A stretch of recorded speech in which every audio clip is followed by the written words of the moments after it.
All right, I'm ready if you're ready. I am super ready. So Cool. we are literally the last session of MCN, am I right? Yeah. Thank you for sticking with us. Yeah. Thank you. We're going to have a good conversation. I hope that we leave in a high note for you. Yeah, so really excited to chat about one of the most exciting, vibrant topics of all time, wayfinding today. It's it's a problem we all know we have, and it seems like even though technology is changing everything and they're going to be flying cars next year, we still have trouble finding the bathroom and still have trouble finding the main exhibitions. So we're going to talk a little bit about a couple different aspects. We're going to give you a quick history of wayfinding in museums. We are going to jump into the work that you've been doing at the Detroit Institute of Arts, and then I'll talk a little bit about what my team's been doing in exploring new forms of wayfinding, and then a bunch of big, beefy, chunky questions.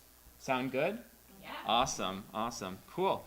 Well, just to start us off with a great little quote about how easy it is to get lost. I love this quote by Mark Twain. "The compass in my head has been out of order from my birth. It's very clear, regardless of education level or just about age, anything, it's tremendously easy to get lost in a museum."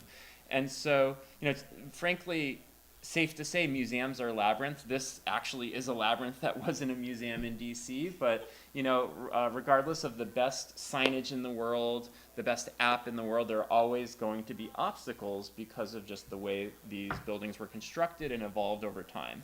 So we felt it would be helpful and fruitful to do like a quick, very short flash through as we work in museums and we look back to know how to proceed forward. Like, what are the different approaches that have historically taken place? But even before that, I want you to know how real of a problem is. It's made it into dozens of children's books. The amount of books that exist that relate to being lost in the museum and that being a place of anxiety or torture or terror is very, very alive and well. There's probably a movie about it also. So moving on to where we've been and where we're going to go. You want to talk a little about some of the earliest forms of wayfinding? Oh gosh, so it was Friday. Our museum, long story short, within our museum, we've had 3 major expansions. So you can only imagine what that does to the wayfinding aspect, right? So the first building, first of all, it was back when design was not around how people necessarily move within the building. So our very, very first building was already a little bit hard to navigate, and then there was one medium size expansion, but then in 2007 we concluded an expansion that tripled the size of the institution. Yeah. At that point, we need to move. Yeah. So just even looking back, you would have been handed a fairly user-friendly form of wayfinding material. And then even before that, like looking back historically, I found that most museums, didn't even have any form of signage, and I was able to compare and contrast gallery shots from like 100 years ago to today and see even that shift. So this is how people used to, make their way around the museum in beautiful outfits, might I add. And then came the museum guide, like a printed pamphlet. So I was able to find some instances from the Smithsonian Institute. These things are a hot commodity on eBay. So if you want to like save for your retirement, save all of these things. They'll be worth like $3.50, in a couple of years. But yeah, eBay is a great resource for finding people who hold on to these materials. And then looking at the Met, it slices, it dices, it even folds. People got pretty sophisticated and were like, hey, let's create a lightweight folding map. And then, the evolution came to digital. So probably seen really, great examples of physical wayfinding assistance. Talk about a challenge there is that they're not dynamic. They're in one language. They can be confusing in their own right. Some museums have used directories. Do you guys have like some level of directory? We have some directories, but because of it is difficult to navigate even with those directories. Yeah. Yeah. And then moving on, there are some sophisticated approaches with kiosks. This example was from the Asian Art Museum, which I think was presented a year or two ago at Museums on the Web or MCN, but kind of getting one step forward of saying, and I can only imagine like the board conversations like, I was at an airport and I saw this really great kiosk. Why can't we have one? I can just like hear it in my head what the conversation was. And, we've seen examples like that.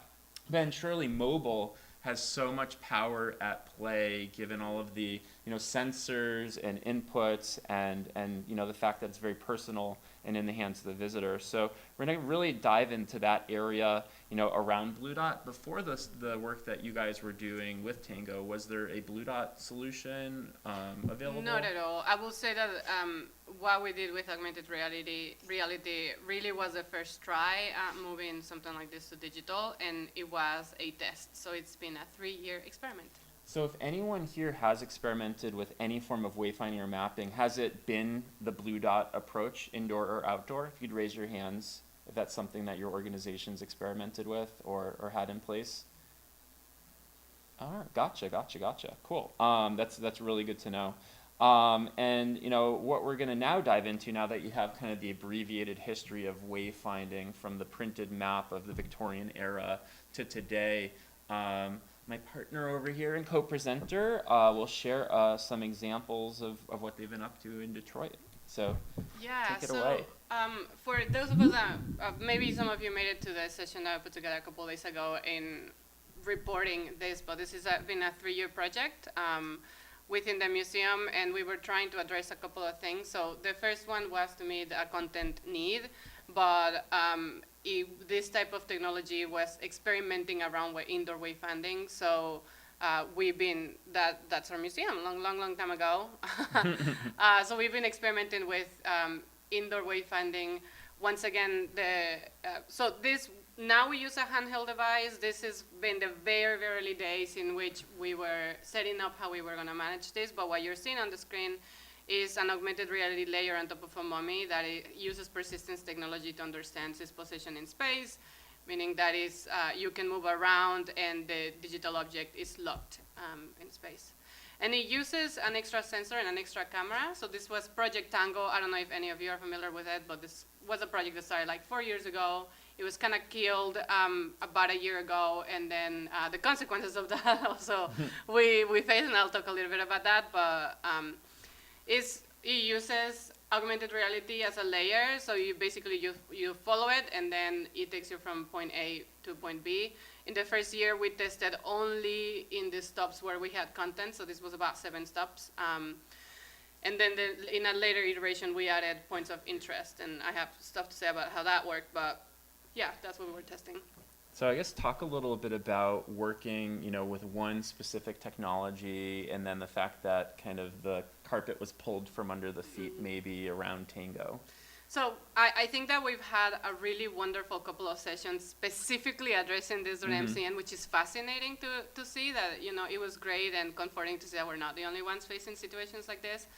But I understand that different museums are approached by different technologies, and because of how rapidly things are moving, because of the demands that happen, this can happen to you. Emerging technology comes with a risk. We knew that augmented reality was in the future, and we believed in that, but we knew that startup technologies can be a little bit less reliable, and at this point, we've had to transition right now, so in a moment of transition technologies. Now, this is not to say that persistence technology is not going anywhere. We're specific to Tango. Yeah, one little quick tidbit, and I first, saw this in Vermont for who knows the ice cream company Ben & Jerry's?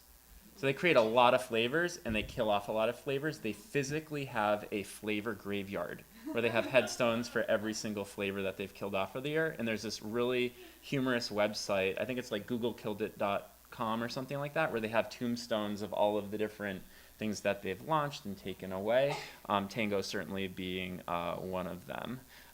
But yeah, I think to talk about some of the things that you've learned specifically. So I'm not going to dive too much into the content of the experience. I'll leave that to the side, but let's talk a little bit about the wayfinding. So you have to contextualize that the technology was not mature when we were first applying it. With the content got like 90+% in reviews, really, really positive reviews. Wayfinding was what came lower. As technology progressed, this has been evolving. So where technology is today, we're still using Tango until we find a replacement for it, but in the meantime, we've been able to adjust. It is not a perfect experience, but it's not a frustrating experience anymore like it was 3 years ago. And as we know that technology is finally catching up with us, I actually heard a really interesting comment from the creators of Pokemon Go. They were sharing along the lines of, you know what, sometimes technology is 2 years ahead of good content, and I think that's not necessarily the case in museums. We have sometimes really, really solid content and good dreams. Technology sometimes has to catch up with us. But we found out, and that was clear even in the most frustrating of the experiences, that it does not have to be perfect to be meaningful. People were still having really meaningful experiences. Can you talk a little bit about your experiences working specifically with the biggest of the big, Google or Alphabet or whatever they're called these days? Well, this isn't a Chatham rule. No, I think that you just have to understand who they are truly working for, like what their goals are. Are they to serve your public, or are they to test a platform? So I think that's a question that you need to ask yourself, and that's not necessarily you have to shut it down because they are gonna test a platform. You can use that, but you need to be aware of that to plan accordingly. So we adjusted to that in some ways. And what do you think is the fine line museums, I guess large museums, mid-sized museums, and small-sized museums should walk around working with emerging technology? I know it was a big topic on the first day here with the Microsoft plenary. What are your personal thoughts on that? My personal thoughts is content first, technology second. I think that how I will explain this is focus on creating incredible content and dreaming of wonderful experiences, and then adapting those as technology comes and goes. That way, if a platform is shut down, if you dream with a good experience, if you have a solid plan, you can then adjust to a different platform, or you can adjust to a new partner. Awesome. Thanks, Andrea. Cool. So at this point, I'll talk a little bit about some of the work that my team's been doing in the area of augmented reality-based wayfinding, some of the tools that have been tried in the past, kind of some of our perspective on this topic. And so just even, looking at how AR has kind of leapfrogged forward, it's easier now than ever for organizations to experiment with it in free platforms and commercial platforms. And examples like what you're able to do at Detroit Institute Art are kind of like just the very beginning of what's to come. And so kind of very philosophically, at my company, we think a lot about, the impact AR has on the visitor experience, the museum's ability to create satisfactory or more engaging experience. So we kind of sum it up as, if we think of the world as a book, then AR is the digital magnifying glass. Like, it gives everybody their own way, their own lens of experiencing the content in different languages, sizes, and contexts. And so then moving forward, we ran a little, let me see if I can pull this video up.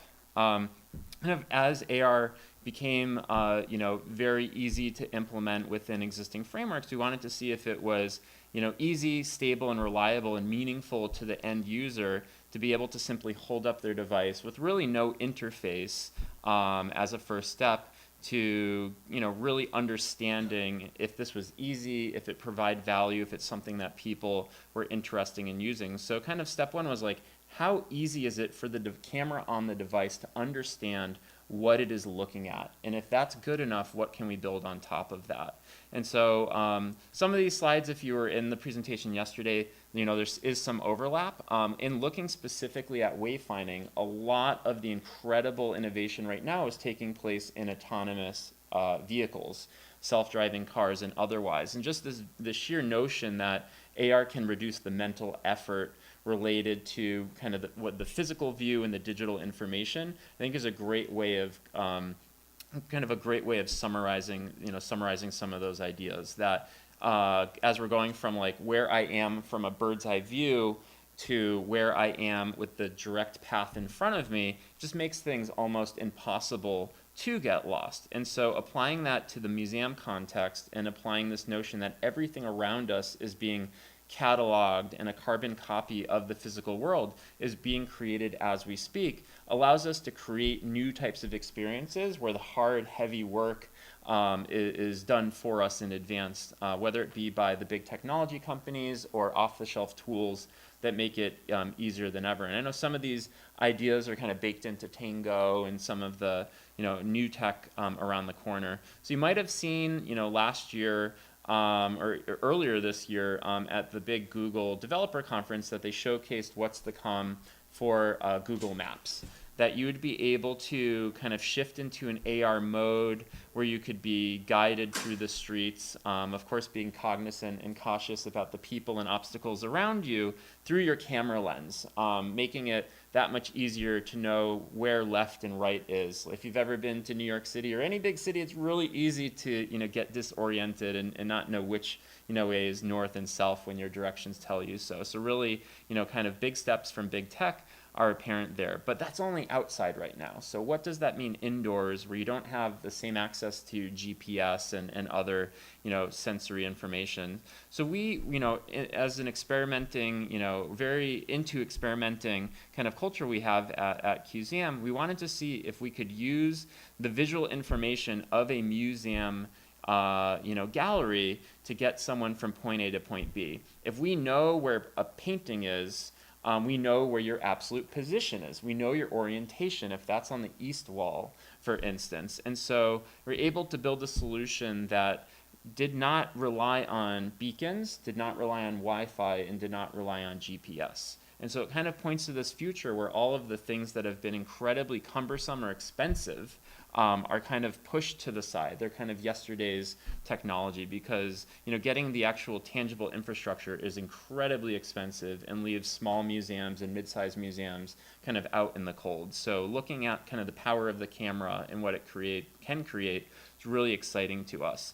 And so some of the things you've probably, if you've been to MCN or have looked into the topic, like as early as Wi-Fi has existed in museums, there have been people trying to leverage the signal, kind of fingerprinting the building to implement some level of wayfind. I think there was an MCN presentation, even over 10 years ago, about how the Art Institute of Chicago was leveraging Wi-Fi signal for wayfinding purposes for Blue Dot.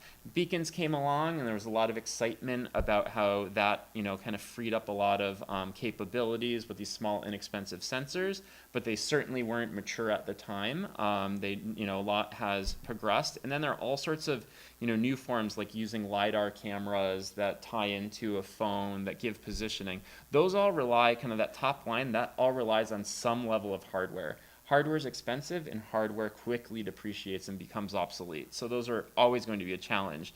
And then there are things that came along that don't require any hardware, that kind of create a new future where there are tools you can use that allow you to basically leverage the Earth's magnetic field and the beams of your building, so essentially geomagnetic information that your phone has, to be able to help guide people around the museum or provide information. That requires no hardware other than the hardware that already exists. Earth already exists, building already exists, and then dead reckoning, basically anchoring to one point and using the previous location to give the current location. So things in that area. And then lastly, machine vision, which is more in line with what I showed that video of leveraging what the camera has the ability to understand and see and react from. So there's been so many conversations around artificial intelligence and its impact on museums. There's some amazing sessions yesterday. This kind of falls under the umbrella. The machine vision concept falls under the umbrella of AI.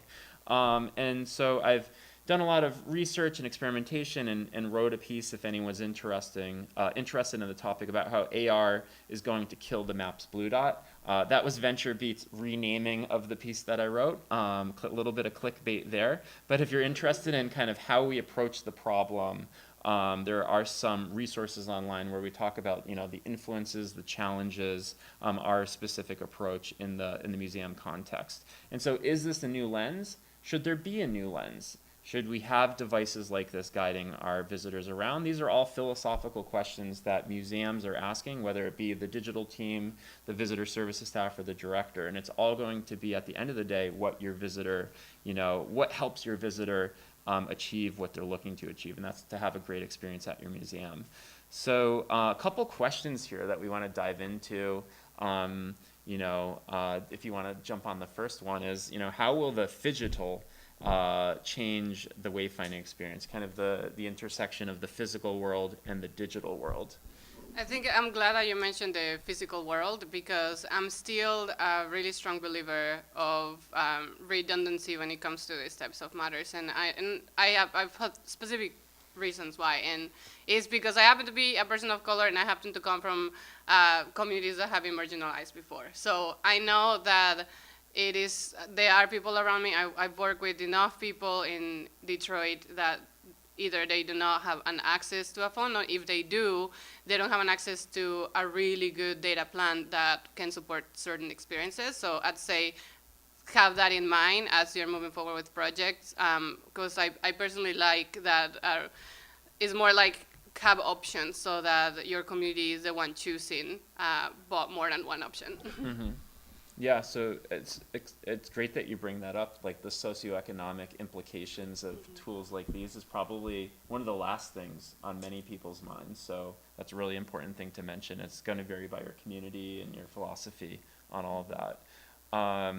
Is it inevitable? And I think you kind of answered that, Andrea. Like, is it inevitable that we'll always have printed maps and printed signage? Like even 50 years from now, when our glasses possess the capability of overlaying information.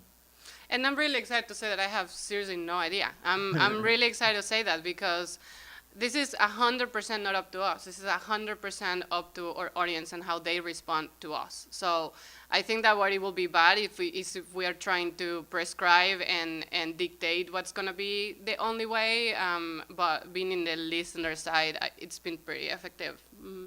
Yeah, and I feel similarly that regardless of what technology is able to do, or printed, map is able to do, or printed signage that's on the actual physical building walls, it's going to be preference oriented. If people, like, if it's their number one priority to have someone walk them around because they feel more comfortable, it feels like museums are always going to need to play to those different options. Plus, understanding that you have different audiences with different learning situations, skills, opportunities. So you have some people that will be pretty tech savvy and will be literally expecting some pretty awesome tools there. And then you want to have people that want nothing to do with technology.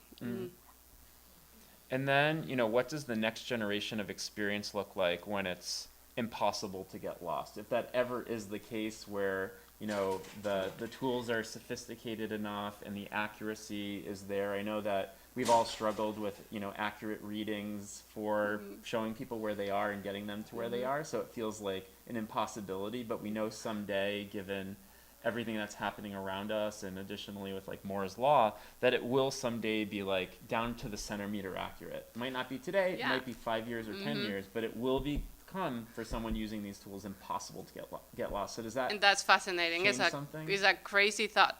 It's a crazy thought, and I love how crazy that thought is. I'd say that I have no idea, but it's a really interesting situation, and I wonder if it will be kind of like when we got access to all information via internet. Like I wonder if there's any correlationships that will happen translated to that once you're 100% able. And I wonder less about how that affects you moving around as much as if you did not have the tools, could you still move around? You know what I mean? Yeah. One of the interesting things, I was talking to a couple of people yesterday who were sharing some of their Net Promoter Score, the implications of getting lost, or the implications of arriving at a closed gallery, or something that was supposed to be open that's been blocked off for like a gala, and that basically, had such a negative impact where it's like, when these things come to be, and it might be 5 years from now, the ability to like smart reroute someone to an area if there's too many people, and if we know for a fact when there's too many people and someone can't see the painting or whatever the specific thing that they're hoping to see is, then they have a negative reaction. It just is human nature. Do you see a day when we'll get there? You know what, now that you're mentioning it, that's super interesting because I think that happened with internet. There was a point in which everybody was throwing internet pages no matter what. And there was we've gone through that process, right, in which we're curating the content a little bit more closely so that it is effective. So I wonder if once we have all of the tools, so at that point, how we're curating that experience. I can see us getting into more curating that wayfinding experience. Yeah, because it feels like if all of the technical challenges are eliminated, you have like so much free mental space to think about the things that actually matter. And you That's know, the I have content. one post-apocalyptic thought here, which is, and it might never happen, but I wonder how humans evolve in, like, if not doing certain skills, now your brain is evolving to adapt to your world in new ways, and I am no longer to remember the phone numbers of my friends.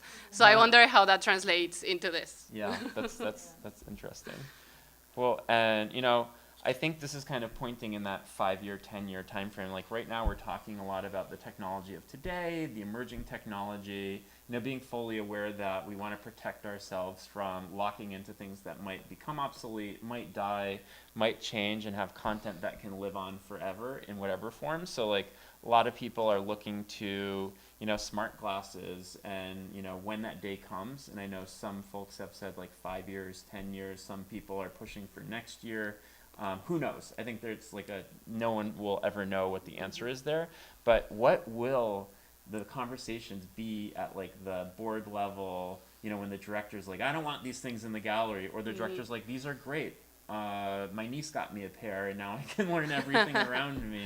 I'm afraid that because of the marketing push, Yeah. that we will be dealing much more with focusing on ethically managing what we're presenting to people in that way, Yeah. because, just like augmented reality, some curators are getting really excited for it to be a dumping ground of literally all materials that is Yeah. available. You see, it's a question that I have. Yeah, that's an interesting question. And that's it. That's where we'll end the conversation. Yes. But actually, this is the beginning of the end, and that we'll jump into some questions and hear your thoughts, because I'll give just one last statement, which is I am super excited for all of us to be prepared of how the world is changing pretty rapidly, and it's one of the things that is inevitable. I know that we're addressing this type of technology, so it's really good to dive into it as early as you can. Excellent. Thank you.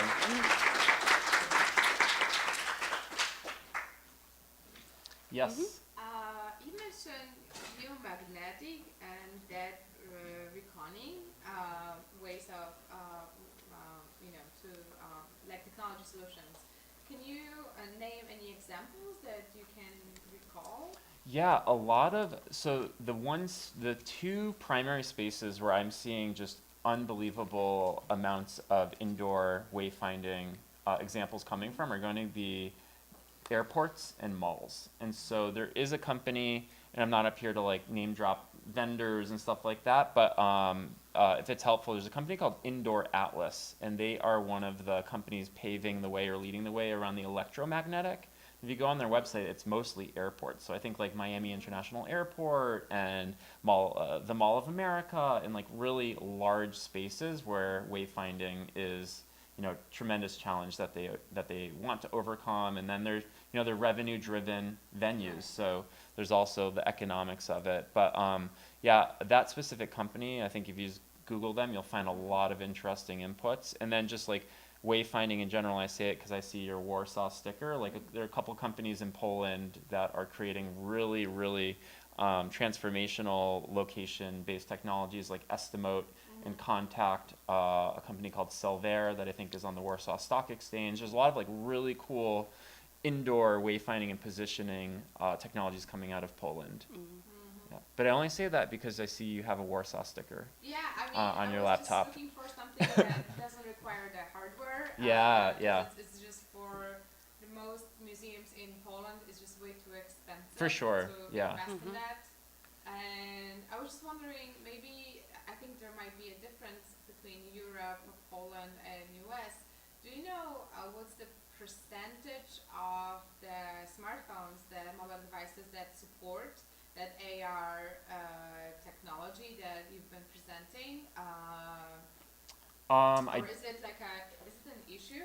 So it's going to vary. I don't have an exact number, but the adoption curve on, for instance, iOS devices, the example that I showed there, it'd be easy enough to find that number and tweet it or post it. So I don't have a hard number there, but it's probably going to be any type of device within the last 2 years. Okay. So I think for like AR kit, which is one of the underlying frameworks. It's like, don't quote me on this, I think it's like iOS 6S and newer. Like if you have a 6, it won't work, but 6S and newer. But there are things that aren't AR kit, and there are things that, like the electromagnetic thing isn't going to be reliant on the camera view, for instance. And it is something worth to say that in our specific case, if it's helpful, we realized that the technology we were using was not mature enough. So we are aware that the technology is not perfect yet, but it is important to start understanding it and dive in with the companies that are probably further into that research and application. Yeah, and a lot of them I feel are super hungry to work with cultural organizations, because so many of their use cases are completely uninspiring. So I would imagine that things like partnering with the Detroit Institute of Art was probably a really, really exciting prospect for Google, and just even seeing the stuff that Apple's doing now with their art tours to really get people jazzed up. I think museums have an opportunity to, to be that inspiration. Apple do art tours? Yeah. So there are these AR art tours with prominent contemporary artists like Nick Cave, but they're only available in certain cities. So stuff like that, because big tech has they've done a lot of bad in the last couple of years, and people are kind of up in arms, and I think they're trying to fool us that they care. But my thoughts aside. So like when you look at Facebook's Spark, Facebook has partnered with the Tate or the National Gallery. I want to say the National Gallery. Yeah, but that's to make us forget about all of the stuff that we know. Buying political ads and stuff like that. And if it's of any help, I was having a really interesting conversation with the CEO of Niantic, so they did Pokemon That's Go. so cool. And what he was saying is that we are out to watch out for how indoor wayfinding will be addressed within the next year. So it's pay attention to it. You will see a number of companies popping up. So yeah, observe how that's progressing. Yeah, and Niantic is publishing some extraordinary demos. I was talking to someone right outside before the session about occlusion, and then I knew Niantic did this like mind-blowing thing. They used the Pikachu as the example running around. I mean, it's fascinating because it's just when we started the project, what we could do then has evolved dramatically. I mean, that's something to consider. If you are a smaller museum, if you don't have a budget to experiment the way that we did, things are becoming more accessible, more affordable, better, faster. Yeah. Okay. Great. Well, thank you, everybody. Thank you so thanks much. for coming. I know it's Friday. Have a safe trip back to wherever your city is, and thank you for spending some time with us.